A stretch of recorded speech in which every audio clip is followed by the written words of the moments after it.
Hello and welcome. In this video, I'm going to be talking about my recent stay at Raffles Singapore. And I'm going to be talking about my stay from the point of view of a paying guest, which is what I was. And I'm going to talk about my entire experience, what I liked, what I didn't like. And I'm somebody who personally, I would rather spend a lot of money on experiences, whether it's travel, fine dining, or doing something fun and exciting, something different with my nearest and dearest, as opposed to spending a lot of money on physical luxury goods. And so this video is for possibly someone who's a little more mature, a little older like myself, who likes being pampered, who likes the finer things in life, who has a little more disposable income, and they're focused on a top experience that's very confidently delivered. I also think this video would be of benefit to other brands, not just Raffles Singapore, in terms of feedback. I've been incredibly lucky enough over the years to have stayed in a number of the top-end hotels, and I'm talking 5-star, but the top sliver of the 5-star hotels. And their service offering, the experience, you will find similarities across the board. Of course, some will have different things that they do unique to their hotel, but there are a lot of similarities. And some I think are fantastic, some I think are not so great, but I guess the hotels do some of these things because they think it works. They think possibly guests really like it, and they may not always get feedback. So this is very much my personal thoughts on Raffles Singapore. I'm Anesu Sagonda, and I produce educational luxury content for anyone after the finer things, whether you're new to money and wanting to learn how to navigate the terrain, or you're into luxury but you want to focus more on high quality, under the radar brands, or you're young and starting out in life and wanting to reap the benefits of buying better quality from the get-go, then my content is geared towards you.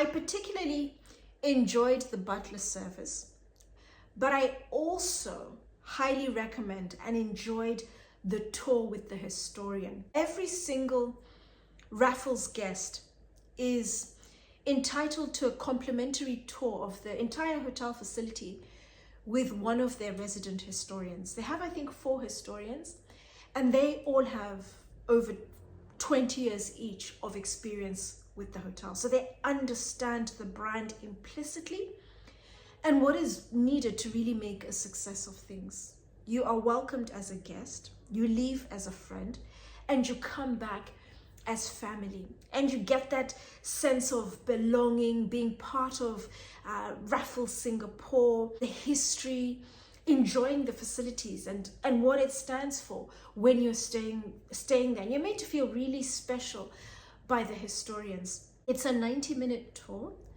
and I'd always recommend doing it at the beginning of your stay. That way everything falls into place and it all makes sense. But if you don't have a lot of time, I would still highly recommend reaching out to the hotel and finding out if they can offer a condensed form of the tour, because it helps you to really understand what is the appeal when it comes to Raffles Singapore. It's not about the beautiful rooms, the grounds, the restaurants, for example. They're all incredibly well put together and presented. It's very much about the reputation and the history of the brand. It's a hotel that's richly storied and steeped in history, and you really get to understand that when you go around with the historian. They start with the history when the brand was founded in 1887 with just 10 rooms, and then it has grown over the years, changed ownership, and it's now sitting at 103 rooms. But they don't technically have rooms at Raffles Singapore, they only have suites. And you get to see the different categories of suites as well on your tour with the historian, all modeled around an English home. So you have the veranda on the outside, and then the first room is the parlor, the living room, and then the bedroom, and then the bathroom with tall ceilings. And the rooms, as you can imagine, are tastefully and very comfortably decorated with a lot of dark wood, and the decor is English, so you have a lot of mixing of patterns and colors, for example. Beautifully put together room, so you get to see the different categories as well. And if you're incredibly lucky, if the royal suite is vacant during your stay, you get to see the royal suite. And they've had some of their most famous guests staying there. Mariah Carey, Michael Jackson. And when Michael Jackson stayed, the hotel literally was swarmed with thousands of fans just wanting to get a glimpse of Michael. And they had to enlist the help of the police because traffic literally became gridlocked around the hotel just to mobilize traffic and the fans outside. And because of how famous he wasn't able to go out and enjoy Singapore in his downtime. They ended up bringing all of the entertainment into the suite. The late Queen of England, Queen Elizabeth, also stayed in the royal suite, as you can imagine. That is the only place she would stay. And you're shown the room that she slept in, and then you're shown the second bedroom where Prince Philip slept in. They typically don't sleep in the same room. And the historian who took me around Rossley is the historian who was actually sent to the United Kingdom prior to the Queen's trip to learn the protocol, the etiquette on how to treat the Queen, how to address her, how to prepare her tea, how to serve the tea, and so forth. So by the time she arrived in Singapore, they're incredibly well prepared for her trip. Also on the tour, you get to see a corridor with photographs of some of the past guests, and you very quickly realize that all the people in this world of substance, of high importance, have all stayed at Raffles Singapore. As I mentioned earlier, they don't have rooms at Raffles Singapore, it's only suites. The majority of the suites are numbered, but they do have 12 personality suites, and I was incredibly lucky to stay in one of them, Noel Coward's suite. Some of the other suites are Rudyard Kipling, for example, Elizabeth Taylor, Ava Gardner, and they are all past guests who have stayed at Raffles Singapore for lengthy periods of time, number of times. And what you will find is some of their furniture, whether it's a desk or chair or Noel Coward's piano, are still part of the core furniture in the hotel. But it would typically also be the room that the personality typically stayed in during their stay in Raffles Singapore. So it was incredibly special being in one of the personality suites, and that is what they refer to whenever you're in the hotel and you're asked for your room number. You quote the personality suite, and it's almost as if it's a little more special, which it definitely felt like it was. But a tour with the historian is an absolute must. I cannot recommend it highly enough. It just helps you to appreciate what is the allure, what is the appeal of Raffles Singapore. When I came back to the United Kingdom, I had a look at some of the other reviews just to see how they compared to my thoughts, because I'm a private individual who paid to stay at Raffles Singapore, whereas you have a lot of publications that send over either agents or some of their workers to try out the hotel. And I just thought, oh, it'll be interesting to hear what they say. And I remember reading the Condé Nast Traveler review, and they had an old saying, and the saying goes, you don't come to Singapore and stay at Raffles. You come to Raffles and see what you can of Singapore. And when I read that, I smiled and thought to myself, but of course, that's what I did unknowingly. I packed the first couple of days of our schedule. I was there with my family for a total of 6 days. And then the remaining 4 days were just spent literally relaxing, exploring, and thoroughly enjoying everything that Raffles Singapore had to offer. And then the butler service. A good number of the hotels at the top end are now offering the butler service as part and parcel of their service offering, part of the experience. And it's essentially an assistant who's on hand to assist with absolutely everything. They are there to make the trip as comfortable, as easy as possible for you. When you arrive, they will unpack. When you leave, they will also pack for you.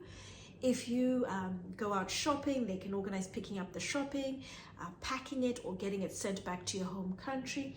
In the morning, they will iron your clothes, polish your shoes, make sure your outfit is pristine. They will ensure that if you need to make any reservations, you need to go anywhere, you need to organize anything, they will take care of all those details. They are on hand to make the trip as comfortable and as easy as possible for you. Whenever you leave the room, they will ensure housekeeping are on hand to come and tidy up the room. You don't have housekeeping once a day, you have housekeeping multiple times a day.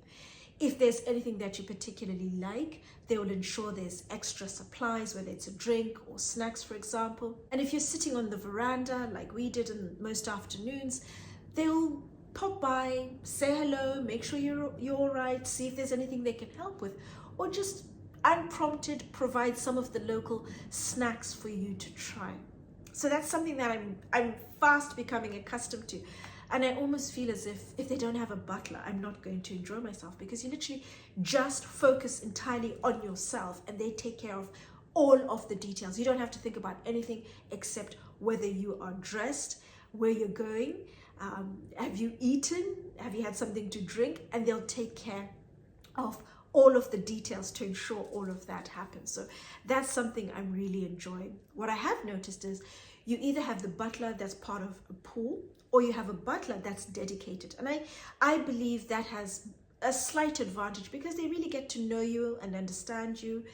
They're dedicated to you and they're on hand all the time. So when you call, they are there immediately. Whereas with the other pool butler, like they had, for example, at Raffles Singapore, you could talk to anyone. It's a number of people, and sometimes you may need to repeat a request to someone else because you have a different butler, for example. But at the end of the day, they're there to make things as comfortable as possible.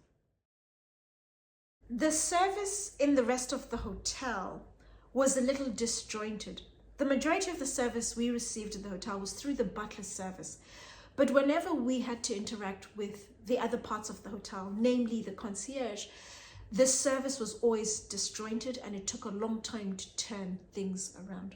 Just to give a little bit of context, up until about 10 years ago, I used to offer a service to a very small group of my ultra high net worth families, chief of staff type of service, whereby when they were in Europe, I would be on hand to ensure absolutely everything worked like clockwork during the course of their trip. So from when they disembarked from their private jet and then embarked again to return to their home country or onto the next destination, I was on hand to make sure there were no issues and everything worked perfectly. I literally had to be 5 steps ahead of everyone. I had to be incredibly mindful of cross-cultural, cross-generational communication. I had to be professional at all times, attentive, friendly, but most of all, I had to be incredibly discreet and know the level of service, the expectations that were required of me, and to deliver. And when I look at, for example, Raffles Singapore, their rates start from $1,000 and above a night. And I was charging a 4-figure fee per day for my services. But my fee, and what I'd also expect from Raffles Singapore, is there was no margin for error. There were no mistakes that were made when you're charging that sort of money a day. A number of things happened, and they happened consistently at Raffles Singapore. And I'm comparing Raffles Singapore to other hotels I have personal experience. Four Seasons, Mandarin Oriental, a good chunk of the Maybourne Group hotels, Claridge's, the Berkeley, the Connaught. I'm also throwing into that the Dorchester collection, so Plaza Athénée, Coworth Park, 45 Park Lane, Le Maurice, for example. And of all those hotels, Raffles Singapore to me is coming out at the bottom when it comes to the service. The service was so disjointed between the butler service and the rest of the hotel. The butler service was fantastic, but when it came to dealing with the rest of the hotel, it was incredibly disjointed, and there was always an issue. It never just flowed and worked as it should. To give you a couple of examples, every single time we were staying there, the first couple of days, whenever we'd arrive at breakfast and we would submit the details of our room, we would use the name of the personality suite because that's what we were told to use, and that's something that guests are incredibly proud of when you are staying in one of the personality suites. And the first couple of days, both times we were met, insistence was, we don't know the corresponding number to the personality suite. Could you find out and let us know that instead? And I thought, at this level of luxury, if you don't know the corresponding number to one of the 12 personality suites, that's problematic. You need to know your product at this level of luxury. This is information you should know. We shouldn't even be having this discussion. And unfortunately, the first day my partner went off to find out the information. I wasn't there. Then the second day I thought, excuse me, you don't know the corresponding number to the personality suite? And I had to actually say, if you don't know, then I think you should take the personality suite details and then maybe go to concierge and find out what the corresponding number is. I don't think it's appropriate for you to not know something that is part and parcel of the hotel and expect me to find out that information. That is information for you to find out. And that's something, a conversation I would never expect to have with any of the other hotels I've mentioned that I'm using as an example. If they don't know something, they will say, we'll come back to you shortly. Or they would have taken the personality name and then found out what the corresponding number was. The other thing I found incredibly bizarre, and this is something I really think Raffles Singapore needs to address. Every single person who's staying in a suite, they take their passport details and you have to fill out documentation. So the hotel is well aware of who is staying in the room.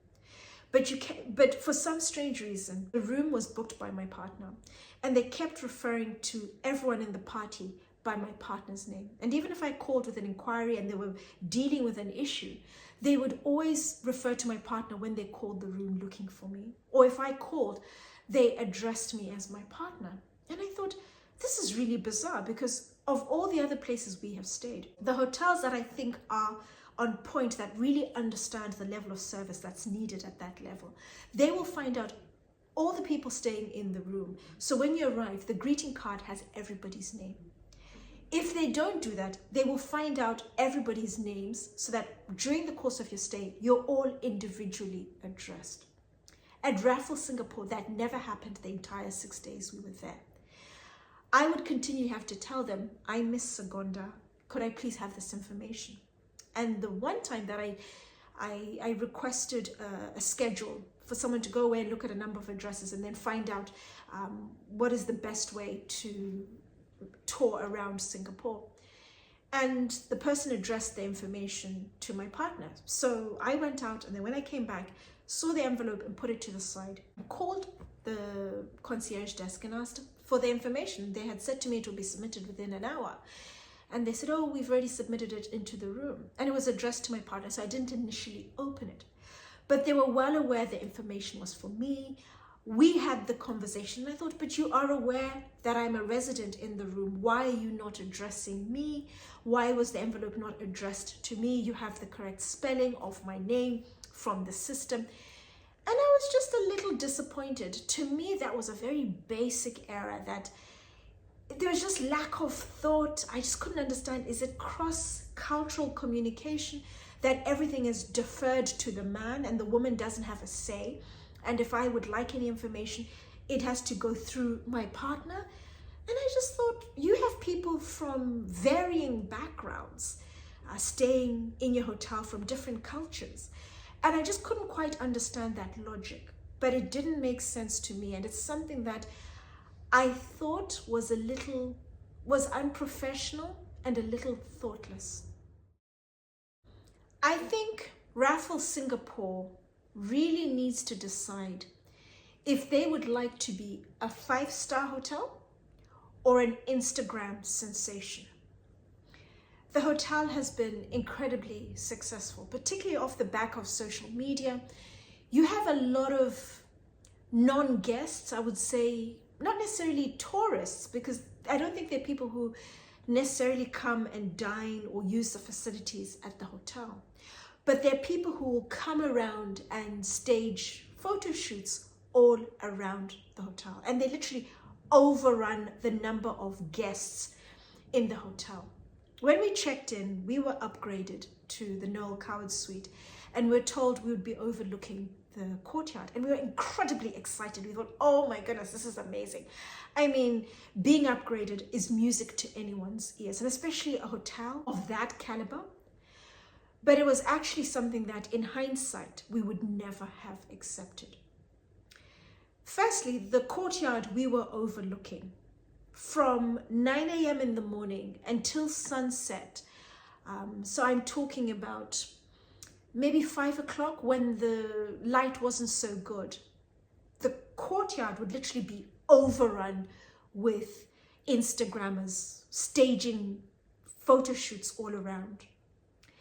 So in the mornings when we had breakfast and we wanted to dine al fresco, they would place a sign saying to the Instagrammers, please do not take pictures.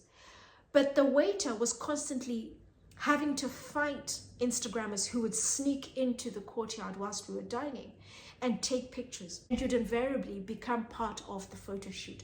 The number of times I had to move because I didn't want to be in the photo shoot. And when the waiter noticed this, he would then have to come and ask them to leave. And this was just unrelenting from breakfast time and through the course of the day. So when we sat on the veranda, from about mid-afternoon until early evening, we would have cocktails before going somewhere for dinner. There was always constant noise from the Instagrammers down below staging photo shoots.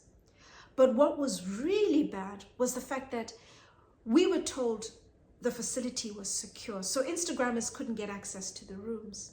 But a number of times, we would have Instagrammers who would be on the floor outside our room because we had one of the personality suites.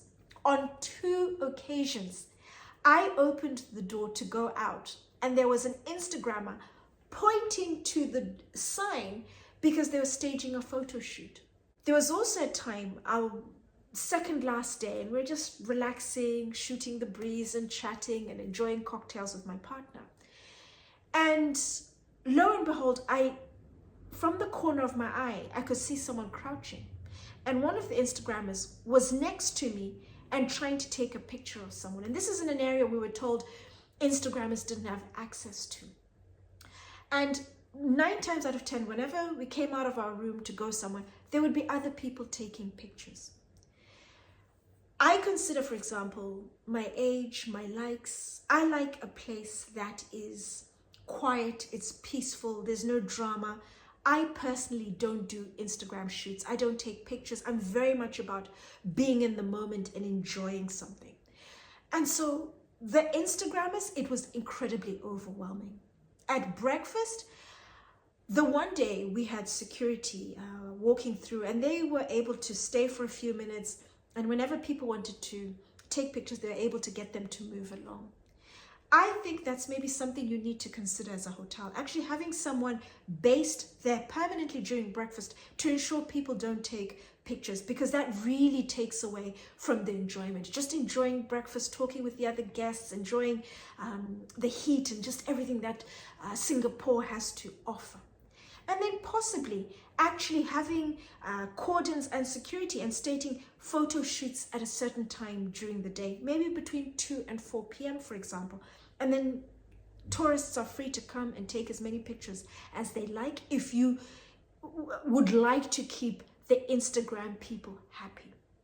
But for guests who are paying over $1,000 a night, it is absolutely shambolic to have to fight with Instagrammers to try and avoid being part of their photo shoot. Having to listen in, there's a lot of noise outside because the Instagram is coordinating their shoot. And if it's that important to you as a hotel, I think you should let guests know that this is part and parcel, that if you're going to be a guest at Raffles Singapore, if you're in these rooms, there's certain rooms where you're going to be part of the Instagram mess. And then there are rooms that are a little more tucked away, where from time to time you will get Instagrammers who sneak in and will be staging shoots outside your room. But when you're charging the day rate, the night rate that you charge, I am expecting peace, quiet, no drama, just tranquility and just enjoying the facilities, as opposed to fighting off Instagrammers, because you're now popular and you are not going to actually actively do anything about it because it brings publicity to you. So those are my bad and the ugly. The crown's a little tarnished, but I think there are issues I've raised that can be very easily fixed with just a little bit of polish. Overall, it's a fantastic hotel. I really like the butler service, the restaurants we dined in, the writer's bar, being able to go in, late at night for a nightcap, wonderfully intimate place with really friendly, engaging staff was a massive bonus. But the room we're in with the maddening Instagrammers and just disjointed service somewhat took away. But I'm confident if you're aware of some of these issues, hopefully you'll do something about it.